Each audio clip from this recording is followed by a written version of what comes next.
Video చూస్తున్న ప్రతి ఒక్కరికి నమస్కారం.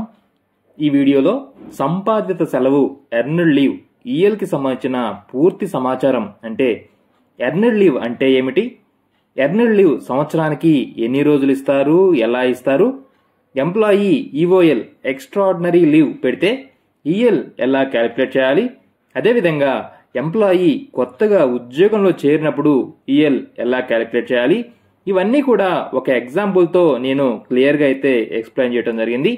వీడియోని స్కిప్ చేయకుండా చివరి వరకు చూసినట్లయితే కంటెంట్ అయితే మిస్ అవ్వకుండా ఉంటుంది. ఇక వీడియోలోకి వెళ్ళిపోదాం. ఫస్ట్, ఈఎల్ అంటే ఏమిటి, ఈఎల్ కి సంబంధించిన బేసిక్ ఇన్ఫర్మేషన్ చూద్దాం. ఉద్యోగి తన సర్వీస్ కాలంలో ఆర్జించే సెలవును సంపాదిత సెలవు ఎర్న్డ్ లీవ్ అంటారు. ఉద్యోగి చేసే డ్యూటీ కాలంను బట్టి సంపాదిత సెలవు జమ చేయబడుతుంది. సంవత్సరానికి 30 రోజుల చొప్పున ఉద్యోగికి ఈఎల్ ఖాతాకు జమ చేయబడుతుంది. ఉద్యోగికి గరిష్టంగా 300 రోజులు మాత్రమే ఈఎల్ నిల్వ ఉంచుకోవచ్చు.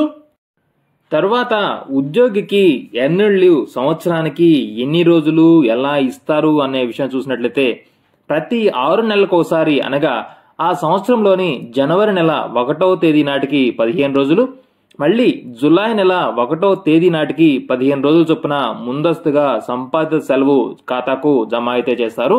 ట్యాబులర్ కాలం చూసినట్లయితే 1/1/2023 నుంచి 30/6/2023 వరకు 6 నెలలకు గాను 15 రోజుల ఈఎల్ అయితే జమ చేయబడింది. అదేవిధంగా పాత బ్యాలెన్స్ 130 రోజులకి ప్రస్తుతం కలిపిన 15 రోజులు కలిపి మొత్తం 145 రోజుల ఈఎల్ అనేది ఈఎల్ ఖాతాకు జమ చేయబడటం మీరు ఇక్కడ చూస్తున్నారు. అదేవిధంగా తరువాత 6 నెలలకి 1/7/2023 నుంచి 31/12/2023 వరకు 6 నెలలకు గాను మళ్లీ 15 రోజులు, పాత బ్యాలెన్స్ 145 రోజులకి కలిపి 160 రోజులు ఈఎల్ ఖాతాకు జమ చేయబడింది. ఈ విధంగా ప్రతి 6 నెలలకు ఒకసారి 15 రోజుల చొప్పున మొత్తం 30 రోజులు ఒక సంవత్సరానికి ఈఎల్ ఖాతాకు జమ చేయబడుతుంది. ఇప్పుడు ఒక employee EOL extra ordinary leave పెడితే ఈఎల్ ఎలా క్యాలిక్యులేట్ చేయాలి అనేది చూద్దాం.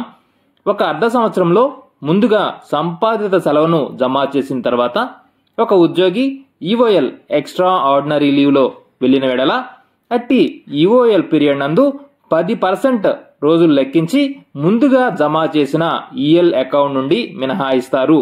ఒక ఉదాహరణ చూసినట్లయితే ఒక ఉద్యోగి తేదీ 10/10/2023 నుండి 20 రోజులు ఈఓఎల్ పై వెళ్ళాడనుకుంటే అప్పటికే ఆ ఉద్యోగికి ముందుగా 1/7/2023 నాటికి 15 రోజులు ఈఎల్ అకౌంట్ క్రియేట్ చేయబడటం జరిగింది.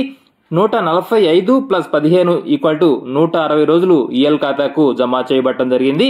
అప్పుడు ఈఓఎల్ పై 10% లెక్కగట్టి, అంటే 20 రోజులకు 2 రోజులు ముందుగా జమ చేసిన 15 రోజుల ఈఎల్ అకౌంట్, అంటే 160 రోజుల నుండి 2 రోజులు మినహాయించి 158 రోజులు జమ అయితే చేస్తారు. చివరిగా ఎంప్లాయీ కొత్తగా ఉద్యోగంలో చేరినప్పుడు ఈఎల్ ఎలా క్యాలిక్యులేట్ చేయాలో చూద్దాం. ఒక రెగ్యులర్ ఉద్యోగి తేదీ 10/1/2024లో సర్వీస్లో చేరిన ఏళ్ల ఆ అర్ధ సంవత్సరంలో పూర్తి చేసిన ప్రతి క్యాలెండర్ నెలకు 2.5 రోజుల చొప్పున లెక్కలోకి తీసుకోవాలి. మిగిలిన శేష నెలను వదిలివేయాలి. అంటే తేదీ 10/1/2024 నుండి 30/6/2024 వరకు 5 నెలలకు నెలకు 2.5 రోజుల ప్రకారం 13 రోజులు ఈఎల్ ఖాతాకు జమ చేస్తారు. ఇదండి ఎర్న్డ్ లీవ్ కి సంబంధించిన పూర్తి సమాచారం. ఈ వీడియో నచ్చినట్లయితే ఒక లైక్ ఇచ్చి మీ సపోర్ట్ అయితే తెలియజేయండి. మన ఛానల్ ని ఇంకా సబ్స్క్రైబ్ చేసుకున్నట్లయితే మన ఛానల్ ని తప్పకుండా సబ్స్క్రైబ్ చేసుకొని ఫాలో అవుతామండి. Thanks for watching this video.